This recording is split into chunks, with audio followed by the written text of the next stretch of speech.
E agora são 7h43. Repita! 7h43. Estamos de volta com o Jornal da Manhã. Essa segunda-feira aí, imprensado de feriado, a repercussão aí toda do Enem, Patrícia. Eu sou tempo de vestibular. Eu também. É a mesma coisa, né? Então a gente vai trazer agora tudo sobre o Enem aqui, viu, meu caro ouvinte? Fernandinha, Arthur Nascimento, Patrícia Essa Ferreira. é a Fernandinha, viu? Ela é decana da... tem que pedir permissão, né? Tá permitido. Muito obrigado. A gente agradece. Nosso ouvinte também já está aqui conosco na bancada, Pedro Freiman. Bom dia. Médico neurologista e especialista em SISU. Pedro, primeiramente, bom dia, seja bem-vindo. Eu já conhecia Pedro das redes sociais, a gente já conheci ele. Agora pessoalmente, satisfação em conhecer ele. Muito obrigado, seja bem-vindo. Bom dia, Fernanda. Bom dia a todos os ouvintes da Jovem Pan Natal. Muito bem. Pedro, o que é o SISU para o nosso ouvinte começar a entender essa situação, para a gente avançar, né, na forma como trabalhar com esse sistema? Claro, Arthur. Então, o SISU é o Sistema de Seleção Unificada, né? É uma sigla que basicamente significa isso. Foi o sistema que o MEC encontrou há alguns anos já, aproximadamente um pouco mais de 10 anos, para substituir o vestibular tradicional, né? Então, o que é que aconteceu? Nacionalizaram o Exame Nacional do Ensino Médio, né? Então, parou de ter várias provas em várias universidades. Hoje ainda tem alguns vestibulares tradicionais. E no momento que centralizaram a prova, centralizaram também o sistema de seleção. Então, hoje, semelhantemente ao que acontece, por exemplo, nos Estados Unidos, o aluno faz uma prova única e um pouco após, em 2 momentos do ano, ele vai colocar a nota dele no curso que ele deseja e para poder acessar a universidade, seja ela na sua cidade de origem, por exemplo, quem é de Natal fazendo a UFRN, no seu estado de origem, quem é de Natal poder fazer a UERN, o FESA, ou, quem sabe, partir para outro estado, seja porque ele quer ou porque tem a nota que seja suficiente para acessar Paraíba, Pernambuco, Ceará, São Paulo, Rio Grande do Sul, qualquer lugar do Brasil, nas universidades que são cadastradas, que praticamente todas as universidades federais do Brasil. Ô Pedro, só rapidinho, só para também para identificar, eu sou do tempo vestibular, muito nosso ouvinte também e assim, a gente quando se inscrevia no vestibular, já delimitava o curso que você queria, no máximo uma primeira opção, uma segunda, então você ficava restrito sempre àquele curso que você escolheu previamente. Agora não é mais assim, o SISU permite que você, com sua nota, você aplique aí para o curso e a universidade que você deseja, não é assim? O local, o tipo do curso e o local. Né? Exatamente. A grande diferença eu acho que seja isso. Antes a gente escolhia antes. Eu peguei a transição Enem, vestibular, meu ano foram as 2 provas, 2012, né? Já faz 10 anos. Cuidado fazer essas datas aí. A gente vai revelando a idade. Mas, justamente, a gente só seleciona a opção de curso no dia do SISU, que janeiro/fevereiro. O Enem acontece agora, esse momento, né? E o SISU só é em janeiro. Exatamente, o Enem acontece agora e são dissociados, né? Você pode escolher o curso no SISU. E assim, a gente vai ter 2 opções lá, você pode até colocar, eu brinco, primeira opção medicina, a segunda opção gastronomia, né? Então, não precisa nem ser do mesmo curso, na mesma faculdade, na mesma cidade. Às vezes, ou pode também ser a mesma coisa, o mesmo curso, em horários diferentes, turnos diferentes, manhã e noite, direito UFRN, por exemplo, que tem 2 turnos. Isso é uma grande diferença. Isso é bom para quem é indeciso na hora de marcar o X, ter um tempinho a mais para pensar, né? E não fica sem amplia, acessar o curso, as possibilidades também. Você entra. Exatamente.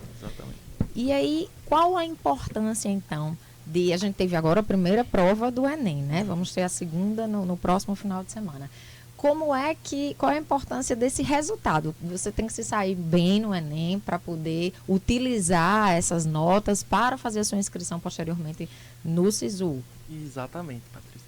É o que eu digo sempre, né? Também não adianta saber tudo de SISU, saber mexer na nota, jogar para lá, puxar para lá, que se sua nota for ruim. Acho que o primeiro passo, isso é óbvio, mas muita gente vende, né? Isso assim, não, vamos aqui, vai dar certo. Tem que ter uma nota boa e ir bem na prova, é o básico de qualquer coisa. Você indo bem na prova, você obviamente vai ampliar suas oportunidades de acessar os cursos que você deseja. E como é que a gente faz qual é a estratégia que se usa para fazer o bom uso dessas notas para aplicação no SISU? Eu acho que isso é a grande mensagem, né? Quando tinha um vestibular tradicional antigamente, a gente tinha o quê? A gente escolhia 2 meses antes, 3 meses antes, fazia lá o nosso X da nossa opção em um lugar exclusivo. Quem tinha mais condições até, ou fazia a prova fora, né? Tudo isso. E hoje há uma democratização do acesso. Eu acho que isso, o grande mensagem do SISU foi essa, de conseguir você, numa única prova, numa única nota, você conseguir se inscrever, ter acesso à inscrição em várias universidades, apesar de você poder só escolher 2 opções. Mas é essa mensagem que a gente tem que ter noção, conhecer o sistema. Então, quando a gente conhece o sistema, sabe os segredos dele, saber o que é a diferença entre uma primeira opção, uma segunda opção, a gente saber que a primeira opção é sempre a que prevalece sobre a segunda opção, para não cometer o erro, às vezes, de ser afoito, ter uma escolha inadequada e acabar perdendo a chance de seguir. Até porque o SISU não dura só 4 dias, daí isso fica variando de ano para ano, que é aquele do processo de seleção. Às vezes, não sendo selecionado nas 2 opções, você tem a opção até de continuar participando de uma lista de espera. E conhecer como funciona essa lista de espera, que varia de cada varia do estado? Varia de cada universidade para cada universidade. Inicialmente, você manifesta interesse pelo próprio sistema, mas depois tem universidade que segue o processo presencialmente, por lista de chamada presencial. A UFRN é dessa forma. Então, você se manifesta seu interesse. Eu acho que é o grande interesse. O UFRN é o que a gente conhece mais aqui. Nós estamos em Natal. A UFRN, você vai manifestar o interesse no SISU, no sistema, e depois vai ter que se apresentar na própria universidade, de forma presencial. Eles emitem uma nova convocação. Então, isso acaba que, às vezes, a gente tem mais costume em conhecer o sistema da UFRN, mas quando a gente vai selecionar uma opção no SISU, pensando na possibilidade de uma lista de espera, a gente tem que ter noção disso. Será que eu tenho condições de bater lá no Acre para fazer meu cadastro na lista de espera? Lá também é presencial, por exemplo.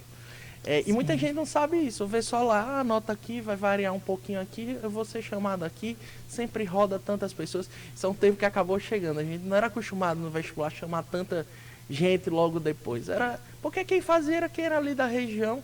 Mas com o SISU acabou que tendo isso. Muita gente não consegue vir se matricular, muita gente não consegue, raciocina na hora e vem. E a gente precisa conhecer esse sistema, acompanhar. É uma prova e a gente precisa de treinamento, conhecer o nosso inimigo. Ô Pedro, tem como o estudante, ele está com a nota dele, ele terminou a prova, a nota dele ele viu que foi uma nota boa. Tem como ele saber onde é que ele... Não saber não, mas ele tem uma ideia, uma noção de onde aquela nota dele vai dar a condição para ele ter uma vaga? Existe essa informação disponível? Ou vai muito assim, da experiência? Não, eu acho que vale a pena sim checar as informações das notas de corte, que são as notas de aprovação em cada universidade, são facilmente acessáveis na internet. Isso aí, se ele colocar... Dá um exemplo prático aí, vamos supor. Se a gente for pegar nota de corte de medicina, se você colocar... no Instagram, eu digo muito assim, você vai ter o perfil Notas de Corte SISU. Sim. E você vai olhar lá e as informações são confiáveis, por exemplo, a gente vai ter tudo acesso nisso. A variação existe de ano para ano, mas como o sistema do Enem é um sistema baseado em desvio padrão, o TRI, que é a teoria e resposta ao item, ele varia muito pouco. Então, assim, a nota é aproximada entre um ano e outro. É inesperado que tenha grandes variações. Se você pega a nota de corte do ano anterior, da UFRN, vamos dar um valor X, num curso 795, e aquela nota de corte, você calculou sua média lá. E lembrar, isso é um outro detalhe, a fórmula de calcular a média varia de uma universidade para uma universidade. Então você tem que saber, minha nota foi um pouquinho melhor em português, essa universidade aqui dá um peso 3 em português. Talvez seja lá então o caminho você tem que conhecer um pouquinho as universidades aí para poder fazer esse jogo aí. Exatamente. Né? Tem que ter conhecimento e preparo prévio, porque às vezes eu brinco muito. Eu tive colega na minha época que eu peguei a transição, Enem, vestibular tradicional, né? SISU, prova da Compev. E eu tive colega que perdeu foi chamado na UFRN, perdeu, porque não viu que tinha sido chamado. Olha aí. Nossa. É esquisito, porque tinha várias chamadas, era uma coisa que a gente não era acostumado a ter isso. Simplesmente ele chegou e foi para Inglaterra fazer um intercâmbio. Ele fez, esse ano não deu mais não, vou viajar. Acho que ele não estava tão compromissado. Né? Exato, talvez. Ah, sim. Muito E bem. aí, Não, há umas 2 semanas a gente conversou aqui com o professor Alexandre Pinto, lá do Colégio de Ciências Aplicadas, sobre o TRI, né? A teoria de resposta ao item. Eu lhe confesso que antes da entrevista eu fui à internet procurar entender como é que era o negócio, é bem complicado. Era um pouco confuso. Mas assim, bem rapidinho, Pedro, explica como é que você faz essas 2 estratégias, o TRI e o SISU, para o aluno encontrar aquela universidade em que ele, Ideal, tanto né? na hora de fazer a prova, se é importante ele já ter assim na cabeça onde ele quer ir, ele avaliar essas questões para poder, né, fechar direitinho a estratégia. Isso, Arthur. São coisas um pouco dissociadas, mas vamos entender o que tem a ver. O TRI, basicamente, é o sistema de pontuação de cada questão no Enem. Diferentemente de antigamente, que era preto no branco, uma questão vale uma questão. Hoje o Enem, ele tem uma inteligência artificial, um banco de dados, que cada questão não vale um ponto só. E ainda tem mais. Ele faz o quê? Baseado na inteligência artificial, ele elege um grau de dificuldade em cada questão. As provas são aplicadas antes do Enem, um beta testers, como se fosse um indivíduo de teste que nem sabe o que está fazendo e vai fazendo isso ao longo de anos. E cada questão tem uma pontuação diferente. E o Enem ainda é capaz de dizer assim, se você acertou essa difícil aqui, improvável de você ter errado essa fácil. Ele ainda considera um peso diferente, uma graduação. É complexo mesmo, você parar para pensar, porque é muito mais fácil você pensar, acertei 20 pontos, mas o Enem não funciona assim. E isso é uma estratégia de prova, eu acho que a gente tem, por isso que isso aí vai de cada um. Acho que o Enem, ele valoriza muito mais a constância do que o desvio padrão, né? Você brilhar nas questões difíceis. O desvio padrão é o chute. O SISU não. O SISU, ele já é o sistema de seleção. Você já está com a notinha pronta, o TRI vai influenciar pouco no SISU. O que vai influenciar é, talvez, que muita gente não entende. Poxa, eu tive um colega que fez 43 questões de uma prova de 45, ele teve uma nota de 790, e eu fiz 43 de 45 e tive uma nota de 760. O que foi que aconteceu? É porque o TRI, provavelmente você foi pego lá no TRI, porque a sua valeu mais que a outra. Isso aí é o pessoal. Mas como eu digo, quem acerta 45 de 45 vai ter a nota máxima, e que não é 10. Isso é uma coisa que ainda tem. E aí, queria que você também, assim, antes de falasse um pouquinho, porque acabamos de ter a primeira etapa do Enem, né? E foi discutido aí, todo mundo comentando as provas. Algumas provas é um exame muito extenso, né? É cansativo, foram 90 questões.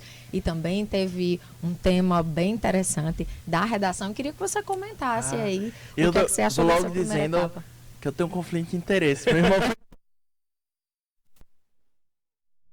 que eu ouvi, né, da redação, o Enem sempre traz temas interessantes, né, de redação, assim, uns temas um pouco mais difíceis, um pouco mais simples, mas sempre o que necessita é uma reflexão maior, que eu acho que é a grande dificuldade que tem do aluno. Hoje não adianta, você vê muita fórmula, a gente tem muita fórmula de decorar, muita fórmula de redação, não sei o quê, mas sempre você vai privilegiar quem tem a capacidade reflexiva, porque às vezes os temas são difíceis, são temas que a gente não tem conexão no cotidiano diretamente. Isso. Eu digo sempre assim, mas quem tem repertório, quem tem domínio, quem tem noção das competências do Enem, que é isso, de ter noção do... Muito é valorizada essa questão da diversidade, dos direitos humanos, vai se dar bem num tema de redação como esse. O Enem busca sempre essa reflexão, esse tom de crítica social que tem. E as provas, elas mantêm os padrões dos anos anteriores, assim, não o Enem não muda, é uma prova que é muito... Ela vamos dizer, um sistema muito bem consolidado. O MEC conseguiu fazer uma coisa que funciona. Imagine aplicar uma prova única num país de dimensões continentais como é o Brasil. E há algum tempo a gente vê que vem tendo problema, o problema mínimo tá de parabéns, né? Então, esses temas, mesmo que alguns temas que a gente era acostumado no passado a ver aquela decoreba, o Enem não cobra mais. Ela exige uma reflexão bem maior, mas que não é como as pessoas pensam, muita gente diz, é só, vou ler lá, é filosofia pura. Tem que ter domínio do conteúdo, porque senão você fala abobrinha, você cai na abobrinha. Eu acho que quem estuda vai se dar bem nesse Enem. Espero que meu irmão esteja se dando bem. Não, o tema da redação é interessante, porque são temas complexos. São temas que trazem problemas antigos e que até os especialistas não conseguem resolver e quer que o pobre do aluno ali na redação. Deu uma solução. Também acompanhar como é o comentário da prova do Enem ontem. A Jovem Pan Natal ontem transmitiu, viu, a correção da prova. Professor Marino Azevedo, professora Clarissa Maranhão, professor Cláudio Custódio, mandou um abraço para ele que eu estava assistindo um pedaço ontem, lá no canal do YouTube da Jovem Pan Natal, viu essa parceria com o Colégio Ciências Aplicadas. Todos foram meus professores. Então tá lá no YouTube, transmitido ontem, né, na Jovem Pan, e ficou gravado lá no YouTube para quem fez a prova, né, quiser o comentário lá do pessoal, tá disponível também lá para a galera se acalmando, né, para o próximo domingo. Já quebrou aquela... Quebrou a primeira barreira, né? Passou, eu lembro demais, fazer prova eu tinha isso, era fazer prova ruim até o momento de você entrar ali, você fica nervoso. Depois você senta, se você souber, brilha. O professor Alexandre dizia que era uma obra de arte, tanto que ele falava que no final você tinha que quebrar a caneta, porque os grandes pintores chegavam e estouravam a caneta, estouravam o pincel, que ninguém faz mais igual a você, aquilo ali. Eu fiz vestibular há 4 dias, mas eram duas provas por dia. E na época da gente, a redação sempre tem um peso muito grande, né? Pelo menos na minha época, a redação sempre tem um peso muito grande. E agora, esse primeiro dia teve a redação e foram essas questões que era de linguagens e ciências humanas, não é isso? Isso. E no próximo domingo é matemática, né? E qual é a outra temática? Ciências da natureza, química, natureza. Física e biologia. É isso aí, muito bem. Pedro Fraiman, médico neurologista, ex-aluno lá do Ciência Aplicada, muito obrigado por sua participação aqui no Eu que agradeço. Muito legal o bate-papo. Quer deixar alguma dica aí, né, Arthur? Deixa uma dica aí para quem vai fazer a segunda etapa aí do Enem. Olha, acho que a primeira dica é cheguem cedo. Olhem lá. Ontem eu fui deixar meu irmão na prova, meu irmão fez prova no IFRN. Tinha gente que ia fazer prova na UFRN lá. Meu Deus. Eu acho... Pra mim começa perdendo. Você chega nervoso, chega atrasado, aperreado. Já tira a concentração. Né? Olha o local de prova. Essa semana eu acho que é uma semana de revisão leve. Não precisa se matar. É igual tinha um grande professor meu que dizia de colégio que era igual um cálice. Acho que agora a gente só vai dar a última gotinha. Você não vai se embebedar todinho agora nessa semana. O que você conquistou, já conquistou. Acho que é ajustes finais. Tranquilidade, manter paciência até o momento da prova que vai dar certo. Vai, show de bola. Obrigada, Boa Pedro. sorte a todos que estão nessa batalha do Enem. Não só, a gente comentou aqui, não só jovens, pessoas de outra idade mais avançada, inclusive. Fazendo qual a dica que você dá, Pedro, para o cara que está mais velho, que não está mais assim, habituado com essas coisas, essas chamadas. O que é que você diria para o cara assim de 40, 50 anos que está lá fazendo o Enem? Olha, isso aí eu primeiramente queria dar parabéns, porque eu digo sempre, quem tem coragem de mudar, desafiar depois de algum tempo, eu faço na residência lá em São Paulo, o pessoal brinca, eu falo, rapaz, pensa numa coisa que eu não queria fazer. A gente tem vários problemas, mas um dos nossos problemas hoje não é estar fazendo o Enem, graças a Deus. Mas quem se desafia a esse ponto, primeiro dar parabéns e segundo, encarar como uma prova. O Enem não é um ponto final. Acho que é uma parte do caminho que a gente quer percorrer, seja ele. Então, quem já está fazendo a prova, se dispondo a encarar 180 questões, já é um grande vitorioso. E quem se preparou para isso, de uma forma ainda é mais vitorioso ainda. O resultado é uma mera consequência. Então, parabéns por estar fazendo a prova. E paciência. As coisas mudaram um pouco. Que a gente tinha na questão de marcar mais de X de decoreba, como era no passado. Então, paciência, aplicar o que a gente sabe e esperar o resultado final. Eu acho que é a grande missão Hoje que a gente precisa ter a conexão entre os saberes, né, Pedro? Para poder fazer aí essas conexões e ampliar. É isso aí, show de bola. Valeu, Pedro, obrigado. Nada, Arthur. Satisfação imensa ter você aqui na bancada.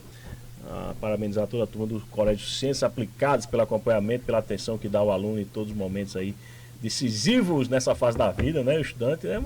Até essa idade é a coisa mais importante que o cara tem que fazer na vida, até aquela idade. Sim. Né? Hoje em dia é o tempo inteiro, mas né? O estudo. Depois a gente vê que é só um passo, né? Dessa longa caminhada da vida. Mas isso é importante inteiro. fazer com consciência, com preparo e responsabilidade.